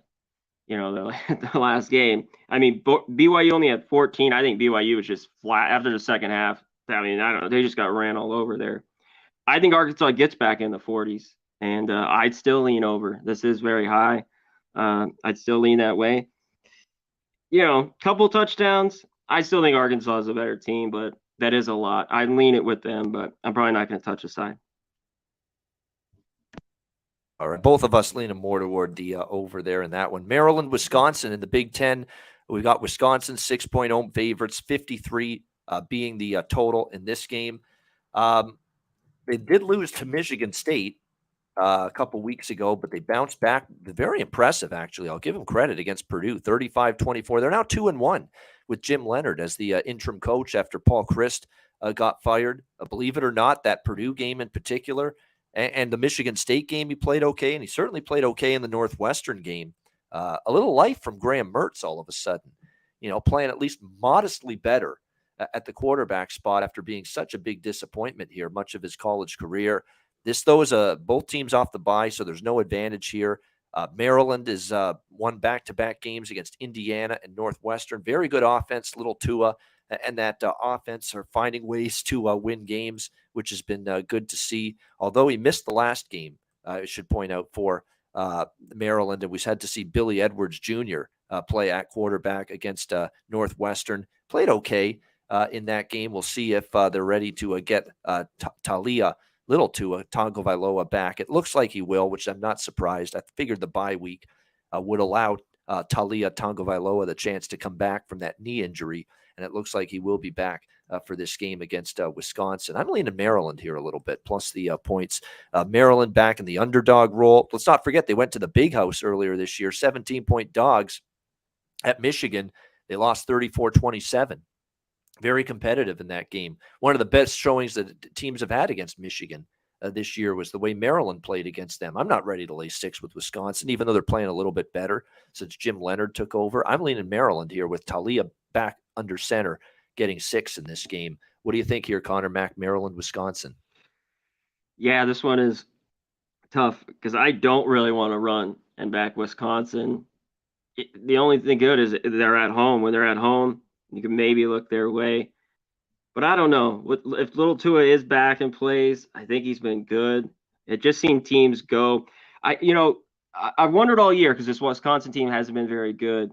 If their home field has really meant much. Mertz, like you talked about, hasn't been good. His last few weeks, he's been better against Purdue. He's starting to throw it. And I can't believe how horrible he was earlier on the year because they saw Washington State. I think they went there and won. Yeah, I have real no feel for this one. If Wisconsin defense comes to play, that's been another problem. This has been a Wisconsin defense. This game will get over. So this one is just a pass for me. All right, nothing wrong with that. Texas, Kansas State now, Big 12 action on Saturday. Texas 2.5-point road favorites, 54.5 the total. I don't trust Texas. I don't. This is an erratic bunch right now. Their A game can beat anybody. Their worst game can lose to anybody. That's what we're starting to find out with Texas. They've had some wild results, this year with the way they've played. They absolutely lay a beat down on Oklahoma. They almost beat Alabama earlier this year in a game where Quinn Ewers got injured and Hudson Card had to finish that game against Alabama. And as good a defensive performance as anybody's had against Alabama this year in that game. They've had those performances. West Virginia, they crushed 38-20. But they've also had games where they lost to Texas Tech on the road, games where they barely squeaked by a mediocre Iowa State team, 24-21. And then, of course, before their bye week 2 weeks ago, they lose at Oklahoma State, 41-34, and failed to cover in 2 straight games. So they've been all over the map. K-State just absolutely, again, Oklahoma State was a no-show. I think that was definitely part of it, but still got to give K-State credit. 48-0 win without Adrian Martinez, who's still day-to-day with that lower body injury. It was Will Howard who stepped in at quarterback, played very well. See if Martinez returns. Will Howard's solid, though. He's played a lot of football, started a lot of games for this program. So even if it is Will Howard again, don't just assume Kansas State's in trouble here against Texas, especially with this game being a home game and knowing how tough that team is to play on their home field. Other than that stunning loss to Tulane, this has been a team that's played some damn good football on this home field. They crushed Oklahoma State. They beat Texas Tech by 9 here at home. They had destroyed Missouri 40-12 on this field. I don't know. I'm leaning K-State early in the week here. I don't trust Texas. Will Howard's capable. If it's Adrian Martinez back, even better. But I'm telling you what, it's not going to be an easy game for the Longhorns. Let's put it that way. What do you think, Conor Mac? Yeah, there's them on the road. I don't think is very good. And I think this Texas team is pretty good, but I think Kansas State is the look here at home. Even with Howard, I was surprised how good he looked. And I would just keep giving it to Vaughn. I think they can run it here. So I like Kansas State. I was looking at this last night. I lean them. I haven't bet it yet, but that's where I get. The total's interesting. Get into a Big 12 shootout, but I'd lean under a little bit. Last year, 5-point game, 22-17, and it was in Texas. It was a very close game, though. And, the key is Texas does have a good run defense. That's my biggest concern. They are better against the run. That's the strength of K-State. They want to be able to run the football. But we should point out Will Howard was exemplary throwing the ball last week. 21-37, 296 through the air, 4 touchdowns, no interceptions. That's what I love about that stat line for Will Howard. No mistakes, clean football. And if he plays that way again, assuming it's him, Martinez might come back. But if it is Will Howard again, he showed you clean football. He can get it done. Baylor and Oklahoma staying in the Big 12. Oklahoma 3.5-point home favorites in Norman. 56.5 the total in this game. I said going into that Iowa State game, is this a chance? This is still a coach in Brent Venables. Like, look, he was getting absolutely ripped apart for the way that Oklahoma defense was playing earlier this season. But I'm like, give him some time. Maybe the bye week will help. The bye week helped. I mean, obviously, that was the best defensive performance we've seen from Oklahoma in a very long time. Maybe the best of the season. 13 points allowed to Iowa State. That's it. 27-13 win on the road against the Cyclones. The bye week certainly gave us one of Oklahoma's best performances in a very long time, probably all the way back since they beat up Nebraska. And they beat Kansas. But again, that was not a great defensive effort. This was. So maybe the bye week has shored things up on the defensive side of the football, which I was hoping for with a defensive-minded head coach in Brent Venables, and that's what we saw from Oklahoma in that game against Iowa State. It was one of their better defensive efforts. Can they keep it going here now back home against Baylor, who back-to-back wins and covers for them against Baylor and against Kansas and Texas Tech? That ends up being the question here. Baylor's actually done very well head-to-head, 4-0 ATS, the last 4 meetings against Oklahoma, including last year, 27-14 win at home against Oklahoma in that game. Blake Shapen and the Baylor offense has been pretty solid in recent games. I'll tell you what, this is a tricky one because I kind of think there's value on Oklahoma now. They had the bye week. They played their best game of the season out of the bye week. There's value on Oklahoma now after the bad start. I want to back them, but I don't know if I want to lay more than a field goal with them against a pretty good Baylor team. So it's a tough game for me. What do you think here, Connor? Baylor, Oklahoma. Yeah, Baylor, you talked about the couple back-to-back wins. This will be those second straight, road game. I think it's good for Oklahoma to get things rolling. This would be the big win, I think, because I think Baylor's playing pretty good football. The Kansas win, they jumped out on them, and kind of the same with Texas Tech. Just jumped out on. The big thing with me with Shapen has always been taking care of the ball. And even last game with Tech, they ran it. He only had to throw a little over 200. He had a touchdown, no picks. If he's clean there, which we've seen how bad this Oklahoma defense can be, I think Baylor's in this one. I'd like to get more than 3. So I lean them a little bit. And we'll see how much that Oklahoma defense has changed. Do we get back into more points in a shootout? Because this would be a low total unless we think that Oklahoma defense has changed.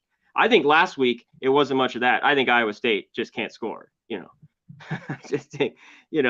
couldn't get in the 20s there at least. So, yeah, I kind of like Baylor a little bit. And just from the number, I'd lean over this early Monday. All right, next up, we've got SEC action. Kentucky, Missouri. Kentucky 2.5-point road favorites, 43.5 the total. I'd be weary about laying points on the road with Kentucky in this spot because that was one of those losses where you're just so stunned by it. It like leaves you in a catatonic state. Like we expected to compete at the very least against, albeit one of the best teams in the country, and we were totally not even in the game. They got absolutely destroyed, 44-6 by Tennessee. And that kind of loss, when you're trying to measure up and you're trying to show how good you can be against one of the better teams, and people kept pumping your tires saying you're one of the better teams in the SEC this year, and you get humbled like that. I have concerns about a hangover for Kentucky this week against a Missouri team that Conor Mac, as I said, cashed a ticket with them against South Kakalaki on Saturday. I said, I think they could beat South Carolina. I don't trust South Carolina as favorites. 23-10 victory. The problem for Missouri is anytime they've played someone decent or good in this conference, they've lost. That's the one thing that might hold me back from taking Missouri, but I'd be scared to lay points with Kentucky. I don't know where their mentality is right now after that loss against Tennessee. That's humbling. That's a game where you thought, we think we can stack up against Tennessee or at least be competitive. It was like men against boys Saturday with that game against Tennessee. Will Levis was awful. 3 interceptions. Take a seat, my friend. Your draft stock's taken a nosedive after that game, as far as I'm concerned. They couldn't run the ball with Rodriguez. The defense, which was supposed to be pretty solid for Kentucky, was shredded by Hendon Hooker in the passing game. Couldn't contain Jalen Hyatt, who's been destroying all kinds of secondaries. Just ask Alabama a few weeks ago. They got Cedric Tillman back. They're just potent as all get out, and Kentucky had no clue how to stop them. None, zero. Off a bye week, too. Very disappointing for Kentucky. I ain't laying points with them on the road here. Doesn't mean I'm on Missouri, but I'm scared about Kentucky's psyche after that game. What do you think, C-Mac? Yeah, can Kentucky bounce back? You mentioned it. That was the shit roll downhill, the interceptions with it. I think they were about to score on that one and got picked. It would have cut it to 6 or 7. And it just was on from there. And they were already up 30-7 by then. You know what I have to say, though? Kudos to Missouri. This team's playing good defense, Ian. I mean, Georgia's the only team that's put 26 on them. That's the highest all year. And we know this Georgia team. So that was a struggle to get to 26 for them in that game. Okay. Yeah. So look at Missouri a little bit. This seems like an okay spot for Kentucky, but I don't know how good it is. They're not at home. They got to go back out here on the road. So, yeah, just a difficult. And I like the under. I mean, obviously, we have a low total here. I think Kentucky, Missouri's offense still, I don't think is very good with Cook. But, yeah, man, I like their defense. I lean under, and I'm going to stay off the side here. I think this could be a dogfight. Yeah, I think Missouri thought they were getting an upgrade, Brady Cook from Connor Bazelak. But when you look at it, it's about the same. In fact, might even be a little bit worse. So you're right. The offense hasn't been great for Missouri or consistent. All right, next up, we've got BYU, Boise State. Boise State, 7.5-point home favorites, 56 the total. Obviously, look, Boise State is a freight train right now. And BYU's not a team I'm looking to back, but we're seeing an adjustment now. We're seeing one team's power rating go through the roof, and that's Boise State, 4-0 straight up, 4-0 against the spread. They've been utterly dominant since Hank Bachmeier left town. Wins and covers in all 4 games: San Diego State, Fresno State, Air Force, and Colorado State. I ain't stepping in front of Boise. And BYU's the opposite. They've lost 4 in a row. They failed to cover 4 in a row. Another frustrating loss against East Carolina. Can't get a stop when the game on the line. The defense has fallen apart in recent weeks, and they lose to ECU 27-24. I mean, it's 2 teams going in opposite directions. Lean Boise, but again, now they're making an adjustment. The question is, do you want to lay more than a touchdown? But right now, BYU's toxic. Boise's rolling. Broncos are pass for me. Conor Mac, what do you think? Yeah, BYU, this defense has just been horrible. I thought they got some maybe a little bit guess and could have came out with that game, even though I didn't like them. East Carolina took care of business in Provo, which is not an easy spot at night. I don't love that the Boise now, who's been playing a lot better football, there's the hook here. I think this under a touchdown, maybe. I still think BYU could move it on them a little bit in this game. So, yeah, I don't have a lead anything here. This seems now BYU's catching this over this touchdown, but I don't know if I can go to them. They've just got thrown around. The line, we talk about how their line's so good. These old guys, 28-year-old fucking guys, they're not moving shit. They're getting ran all over, and they look slow in that East Carolina game. So, yeah, just a pass for me here. I've never seen a BYU team in the trenches get pushed around like this year's team has been in recent games. It's stunning to me. That is something you just do not ever see happen with BYU, and they're getting just manhandled, offensive line and defensive line this year. It's really shocking to see that. They need this win, though, for bowl eligibility. Like, they need to win a couple games to even get there. So they do. They're 4-5. They might not even go bowling. I think Satake might be out the door if they don't go bowling this year. Honestly, this could be a coaching change waiting to happen if they don't at least get to 6 wins. All right, Arizona, Utah. We got Utah 17.5-point home favorite, 67 the total in this game. This Arizona defense, man, is Swiss cheese. I think if we get some Pub Sports Radio All-Stars, Conor Mac, me, Sharpie, Billy Briz, and Big Show, and we can put an offense together, offensive linemen, receivers, and running backs, and a quarterback, and we could move the ball against this Arizona defense right now. I mean, it's been absolutely dreadful. 49 against Oregon, 49 against Washington, 45 against USC. They gave up 49 to Cal. Jack Plummer and the Golden Bears put 49 on the board against this sad sack sieve defense of Arizona. So that's not good when you're obviously playing Utah. That being said, they've actually covered. Think about that. They've given up 49-45 last 2 weeks. They've covered the point spread in both games. Why is that? Because Jaden DeLora and that offense is pretty damn good. As bad as the defense is, the offense has been good. They've been moving the ball. This ain't not necessarily the same Utah defense. Now, we got to assume we're going to see Cam Rising, or maybe I shouldn't assume that, because I assumed that against Washington State because he's not even on the damn injury report, and he didn't play at the last minute. That's something you want to keep in mind. You also want to look for, it's day-to-day with him with the ailment that he's dealing with. They haven't revealed specifically what it is. But another injury for Utah, too, Dalton Kincaid. This tight end is phenomenal. He missed the last game as well against Washington State due to a shoulder injury. So will he be back for Utah? Definitely something you want to watch out for. But I'm not betting any. I don't care what the injuries are. I'm not betting an Arizona game under the total right now. There's just no way that's happening. What do you think here, Connor? Yeah, they still get over. And that was the highest total it got over, right? That C game. I mean, it still got over. Maybe you have to lean Arizona, too. It's a lot of points. I think you'd lean them, and you know they're going to give up a shit ton. You could probably look at Utah's team total to get there, and even Arizona in this one. This Utah defense isn't the same. Are they a little bit better at home? I think so. But, I think it's got to get over as well. I think Utah, look at their team total here. They might not cover the number. Doesn't matter who's in quarterback. Like you said, we could all throw it around and get at least 30 on Arizona. So, yeah. It feels that way. I mean, I'm half joking. I'm half serious. I mean, that's how bad Arizona's been on the defensive side. All right, California and USC. USC up to 22, 59 being the total in this game. They're taking a lot of money here, Southern Cal, in this game against the Cal Golden Bears, who are, by the way, 0-3 straight up, 1-2 against the spread on the road. They got whipped by Oregon 42-24, although they just narrowly missed the point spread cover in that game. They haven't shown me enough on the road. I mean, Notre Dame they covered, but they lost by 7. And then the 2 Pac-12 road games, they lose to Colorado, a brutal loss, unacceptable. And they get blown out by Washington State, who are no world beaters, 28-9. So I have a hard time trusting Cal even getting this many points on the road. I like Cal in the home underdog role. I don't necessarily like them as much in the road underdog role.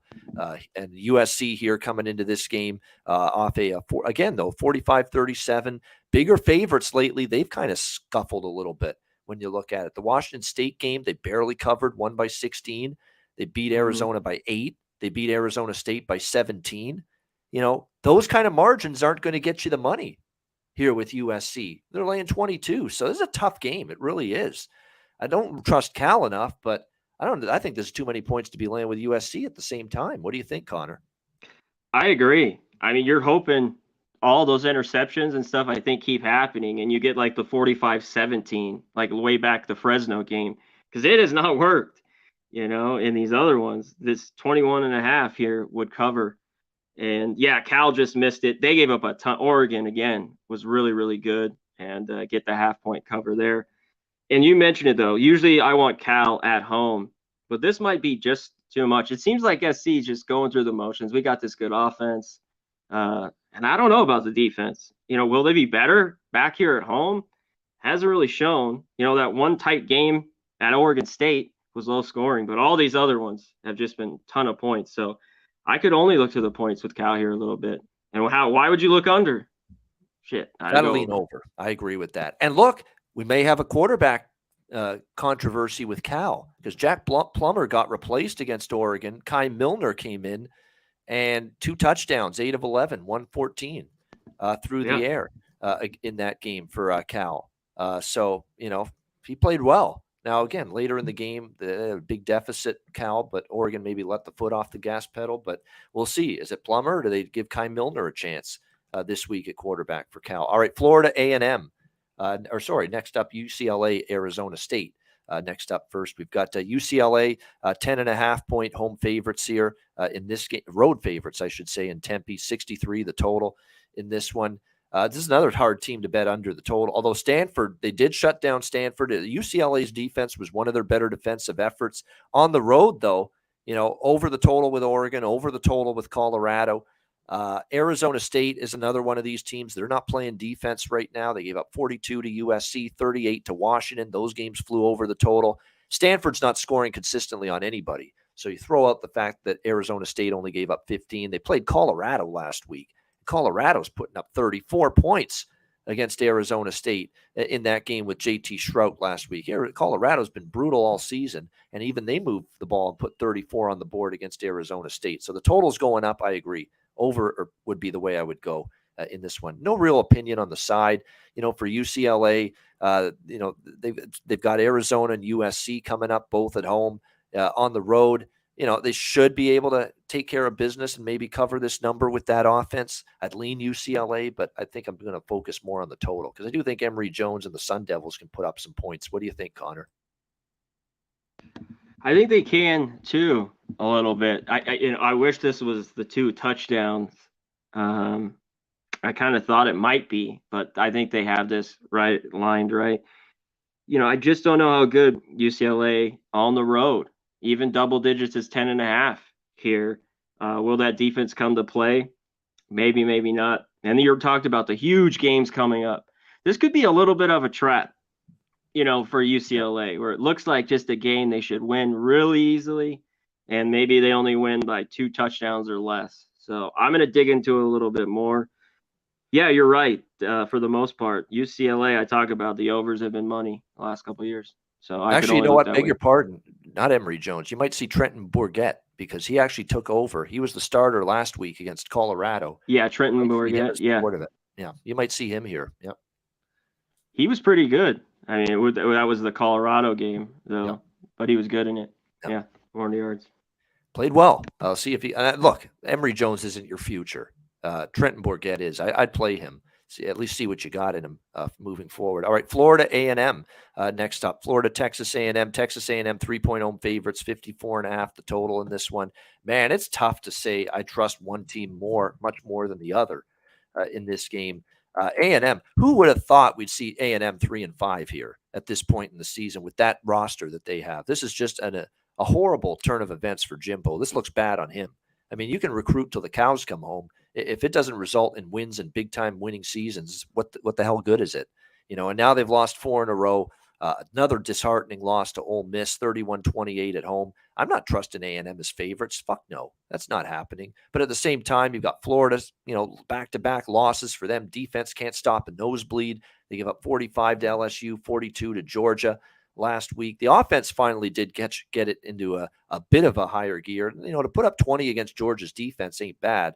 But boy, I mean, it's hard to trust this defense. Hard to trust A&M's offense, honestly. It's erratic. It's all over the place. They played musical chairs, the quarterback position all year. Some weeks it's been Haynes King. Now it's Connor Weigman, their quarterback of the future. He actually played all right. I actually thought he played well against Ole Miss. But again, the defense let them down. They ran the football well. Weigman threw for 338 passing yards, 4 touchdowns, no interceptions. Maybe this isn't over because kind of A&M's defense has collapsed. They've gone over in 2 straight, giving up 30s. We know Florida can't stop anybody right now. Maybe an over at 54.5 would be in the cards for me. What do you think here, Connor?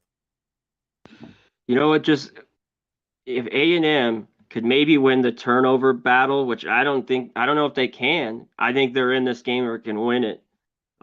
Florida's defense hasn't been very good. Richardson threw it well. One kind of pass, that went 80 yards or whatever it was, that early touchdown he had. More than I thought he would against Georgia, that's for sure. Yeah, can they do well against this A&M defense? But their offense is horrible, like you mentioned. This is one I really don't even want to get involved with. As much as I'd like to be on A&M, I want to be on the dog here at home. I don't know if I can. All right, Houston and SMU next up. We've got this is an interesting matchup with SMU 2.5-point home favorites, 66 being the total in this game. Well, it started out well for South Florida against Houston, but then Houston started to get it rolling and they took a commanding lead. But old South Florida comes through the back door in the final minute for me. We'll take it.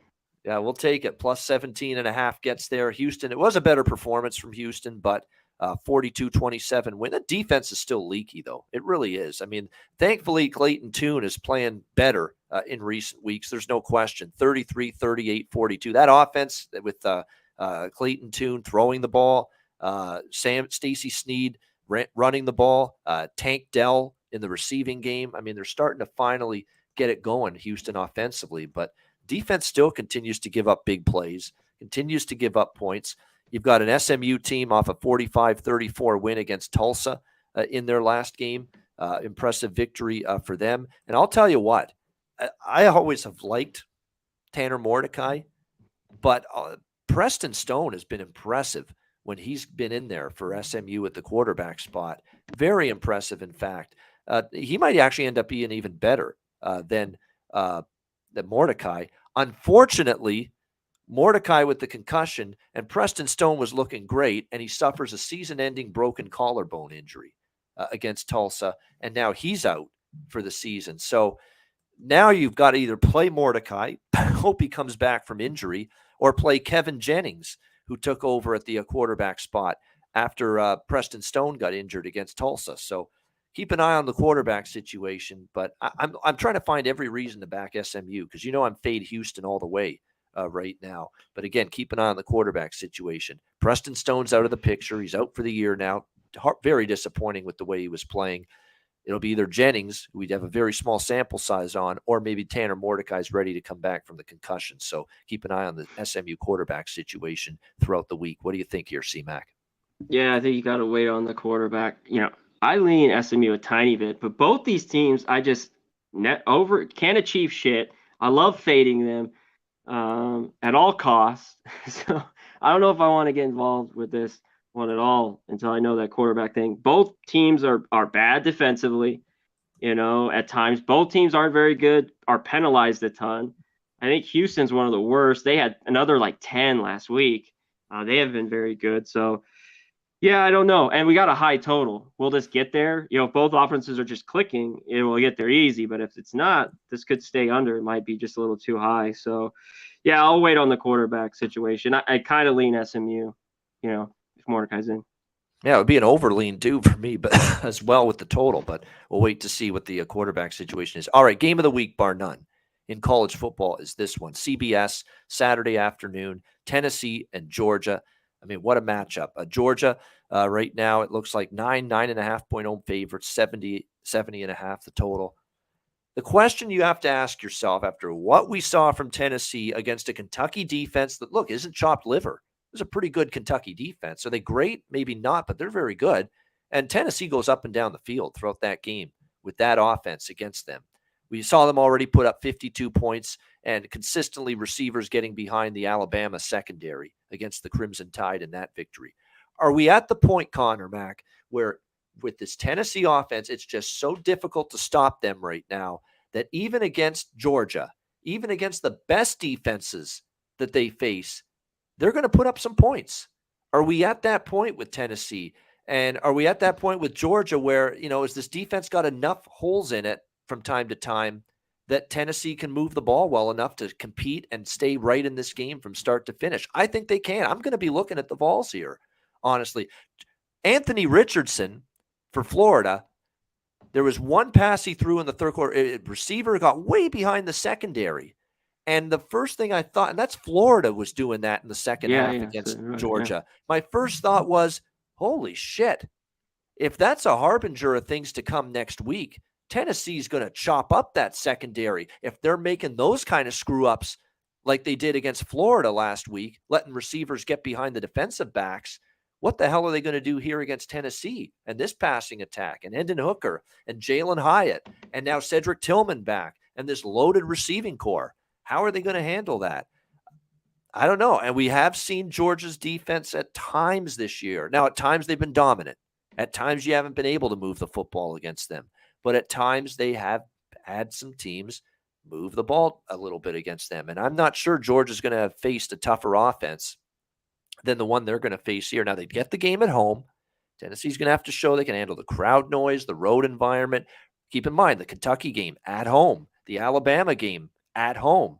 How will they handle it on the road here? But I'm leaning Tennessee here in a competitive game that I think comes down to the wire. I think Tennessee has proven enough to me that they are good enough to give Georgia a hell of a football game here. So that's the lean for me early in the week. And we know Stetson Bennett in the offense too for Georgia.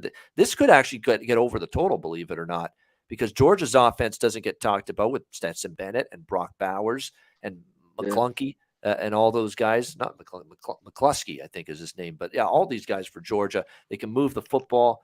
But I lean Tennessee right now. Lean over, but I think I will be on the Vols side here. What do you think, Connor? It's a delicious game, great matchup. What do you think? Yeah, obviously been waiting on this one the last couple of weeks. looking at it. The biggest thing, though, for me is Tennessee now on the road. What are they going to do? And, in that hostile, will it just get – I think Hooker can handle it. The problem is, did they get kind of blown out and this is left open? Can they stay within one touchdown and cover here? Or are they good enough to go in there and win?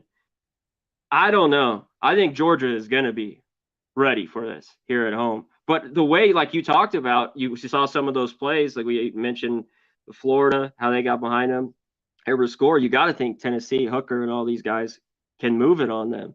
So I'm interested. This one's tough because I could see a lot of people look the other way and want to think this is a short number with Georgia a little bit, even over a touchdown, and go and some big bets there. I'd want it right now. I lean like Tennessee, but I wanted more than 10 in this spot, way more. I think this might have lowered even too the win versus Kentucky and everything like that. So, man, I can't wait to watch it. That's for sure. I don't know if I have a bet on this one, but I will be tuned in. Yeah, definitely. So again, I think everyone definitely going to be tuned into this one. Should be one hell of a game with the Vols and the Bulldogs. No question about that. Great matchup. The one thing about Georgia is they have played their best football in the biggest games. They consistently do that. The Florida game, the Oregon game, we remember that in the first game of the year. They dismantled Oregon. And that's the thing that I also come back to is that when they have their A game and everything's clicking, it can be dangerous. And like I said, they got DeJuan Edwards, Kenny McIntosh, Branson Robinson, Ladd McConkey, the Bowers, the tight end. I mean, they've got their own weapons, Georgia, as well on offense. So great football game. Should be great to see that unfold. Texas Tech, TCU. Next up, we've got TCU right now about 10-point home favorites in this game. Total right now currently in the 70.5 range. Obviously a very high total, as you can understand, with these two offenses. Texas Tech, though, their offense got shut down by Baylor last week. We'll see if they can rebound. I mean, if you had TCU with the laying the points against West Virginia, thank your lucky stars. I mean, it was a late touchdown. Brutal if you had West Virginia last week in that game.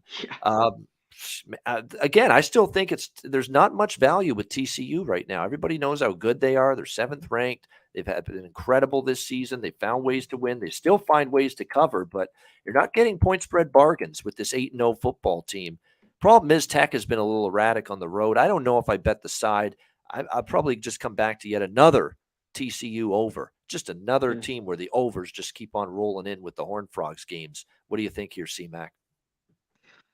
Yeah, I mean, was that over already? Yeah, that got the over too, that touchdown. That did. In that yes. game. I mean, so the people with the overs, and I couldn't believe it. But wasn't it 4th down? Sort of like a 20-yard pass with 15 seconds left or whatever it was. So, yeah, those are the heartbreaks either on either side or you win in college football. Here's the deal. I think Texas Tech plays better.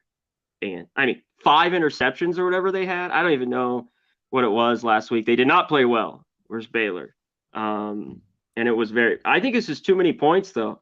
I think, TCU's undefeated. I think you get their best effort. They want to go in there and beat this undefeated team, even though I haven't loved Texas Tech on the road much. But 10, there's even 9.5 at spots now. I'd still lean them with the points here. I think this game could stay close. And, I think we see points. It's just, does it get over? Yeah, no bargains. You're talking 70s now, not 60s anymore with these TCU games, but hard to bet them under. It was finally a bad game from Baron Morton at quarterback for Texas Tech. We'll see what do you have? It was bad. I don't know. It was bad. 11 of 34, 3 interceptions. It was bad. Yeah, jeez. Not good at all. UCF Memphis now, as we'll do rapid fire to get wrap it up here. We just got a few games left. UCF and Memphis. We've got looks like UCF 3.5-point road favorites, 61.5 the total. This is a game I'm probably not betting. I don't like much about this Memphis team. I don't. I can't see myself backing Memphis. I haven't backed Memphis all year. I've been anti-Memphis all year. It's not a UCF spot. UCF just had that huge win, pulled it out in the final minute against Cincinnati last week. Huge victory against the Bearcats. Now you're going on the road. You're laying points. Yeah, it's not a UCF spot, but I don't like Memphis. It's an easy pass from a side perspective, at least. What do you think, Connor? That's how I feel in this one. I'm not. One time we saw UCF I think East Carolina is a little bit better than Memphis, but bunch of turnovers. That could happen again. I'd be a little bit leery. I think UCS is a better football team, but I'd be leery right now, even this short a number, going there and winning by 4 points. And that's me not rushing to Memphis either. No. But at home, this could be tricky. And off a bye. Memphis off a bye. Yes. Yep. Definitely a tricky one here. I just don't like them. I don't like the defense. I think Hennigan's a little erratic. Can't like the defense. I mean, they've given up 38-47 the last 2 weeks. And the worst thing for the good news is Memphis' absolute worst on defense is the pass. They're better against the run. That might give them a puncher's chance here against UCF because UCF's more of a run-heavy offense, as we know, with John Reese Plumlee. UTSA, UAB next up here. We've got UTSA 1-point road favorites, 52 being the total in this game. Certainly UAB, we know that in terms of this team, they've had some injuries to deal with at the quarterback spot. They played Florida Atlantic last week. They lose outright as favorites, 24-17. Jacob Zeno ain't it, in my opinion. 18 of 32, 192 yards through the air. Just not great at the quarterback spot. They missed Dylan Hopkins. He was very good at the quarterback position. He's dealing with that concussion day to day. So we'll see if he's able to play for UAB. If he doesn't, I'm going to be on UTSA here, Conor Mac. They're simply the better team, better offense. I know on the road at Alabama, Birmingham, not at home, but I lean UTSA. I can't back this UAB team with Zeno at quarterback. That's why I liked Florida Atlantic and the Owls. I liked them last week because UAB was without their quarterback and there was a big drop-off. Because that guy came in, Zeno, against Western Kentucky. He was terrible. The game got away from him when Hopkins got hurt in that game. So UTSA or pass for me, especially if Hopkins is out again. If Hopkins is in, maybe I reconsider and I look at the over instead. Yeah. What do you think here? That's what I was going to say. If he's in at home, then maybe a difference. But I was with you with FAU. I had the under, too. I really liked that under. And we didn't see any points in the fourth quarter, which was good. So I was glad to cash both. UAB back at home. But, I think UTSA is a little bit better. Obviously, they got to go in there and win, which won't be easy. Total's interesting. UTSA's played a little bit more towards the under lately. Can this stay under the total? I'm not so sure here, 51-52. So I'm going to look further into that as well, this total. Yes, there's no doubt the defense has improved, but also keep in mind the totals were 60s and 70s for UTSA the last 3 games. You're getting a big discount here at 52. All right, Alabama, LSU, Alabama, 13-point home favorites on the road in Baton Rouge, 58 the total in this game. This is not a game I'm probably betting, to be quite honest with you. I mean, Alabama certainly got right against Mississippi State after the loss to Tennessee, as we thought they would. Saban straight up in ATS off a loss as a machine, and it continued that way. I don't trust LSU a ton, although LSU, they both have a bye week. There's no edge there. LSU has put 2 good games in a row together. The offense with Jaden Daniels is starting to come around. 45 against Florida and Ole Miss. Can they keep that going here? I don't know, maybe an overlean potentially at 58 here because the LSU offense is improving, but I don't think I'll touch a side. I don't trust and keep in mind, though, this is also a night game at LSU, and that always helps them out when they get those home games at night. But the only lean for me early in the week is the over. What do you think, Connor? Yeah, maybe this is a little bit, it's under the 2 touchdowns is a bargain.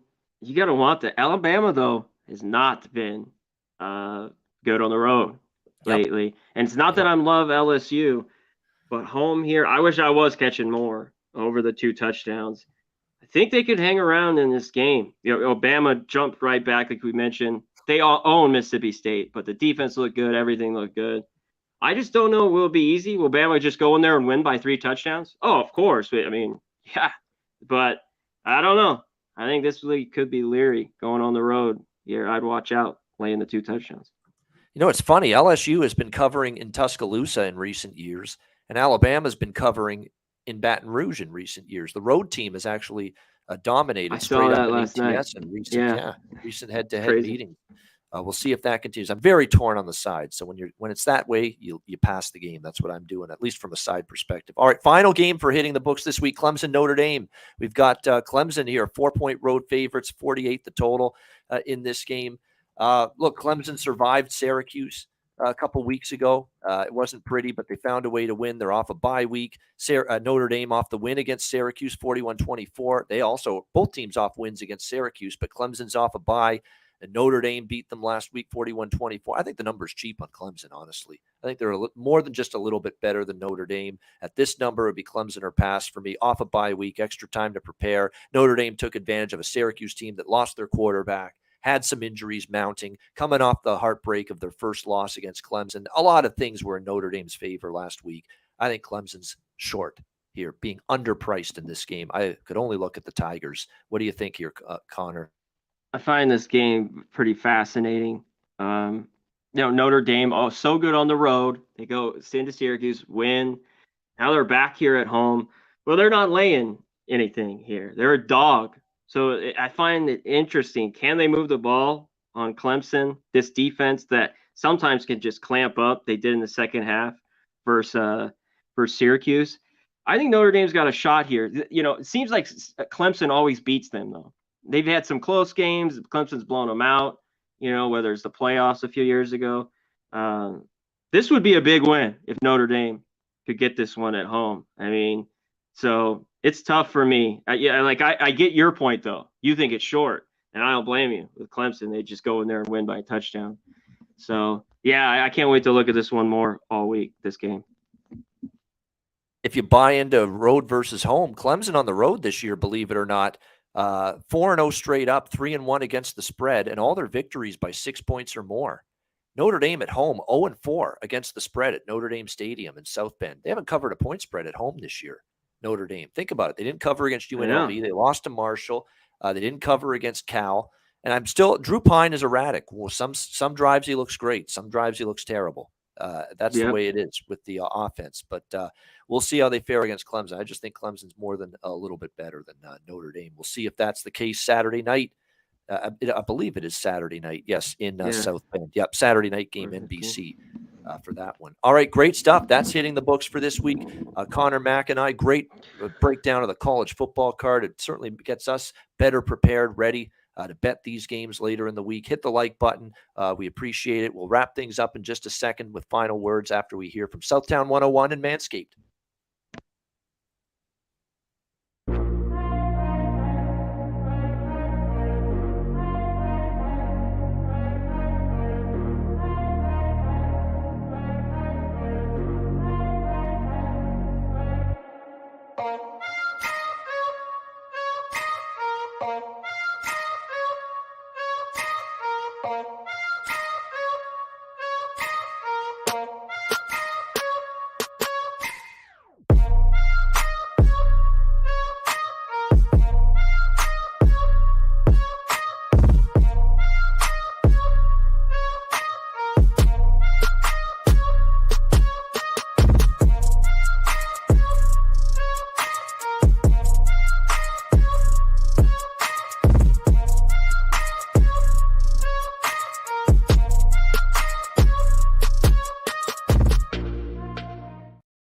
All right, Southtown 101. When you're in San Antonio, Texas, stop in. Great food, drinks, live music, DJs, and karaoke. And Manscaped.com, Lawnmower 4.0, any Manscaped product, get 20% off using the promo code PubSports. Another edition of Hitting the Books in the books, essentially.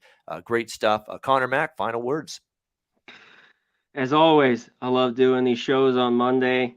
Get to study in Sunday night and jump on. I'm not the craziest on jumping on tons of lines, just some I find value, and especially totals, because I think totals move the most. This is where you see totals move the most on a Monday. Groups of bettors and stuff like that, syndicates, they move those. So I love talking about this and looking through these games all week long. It's been a pleasure. Let me hit the chat real quick before we dip.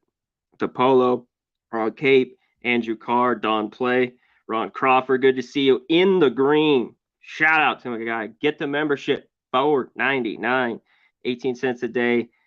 Help us out here at PubSports Radio. We appreciate it. Craig Wood, MDR, what's up? Coin, Robert Franklin, what's going on, my man? Nathan Cerna, good to see you. All the regular guys up here. Saturated, what's up, my man? Sharpie, he's in a Macho Man outfit. He's ready for a BBW. Shout out to my guy. But yeah, that's it. Till next week. Great stuff. And Sharpie's rocking it. I saw some of it actually yesterday, the Sunday show that he does, Pub Zone, during the early games. Yeah, he kills it. Yep, really good stuff. Great addition to the lineup here at Pub Sports Radio. All right, that's a wrap. Again, Connor and I will be back Saturday, College Football Pub Up with Big Ragu, and hopefully DJ Big Boss back to health will also be with us on Saturday as well. And of course, next Monday, we'll be back here again, same time for Hitting the Books for Conor Mac. And remember, check out the individual game clips. We will get them all cut up, and we will put the individual game clips for all these games up on the Pub Sports Radio YouTube channel for your viewing pleasure. For Conor Mac, I'm Ian Cameron. Have a great week. Enjoy the games and good luck. We'll see you again next Monday, 1 p.m. Eastern, for another edition of Hitting the Books right here on Pub Sports Radio. Peace.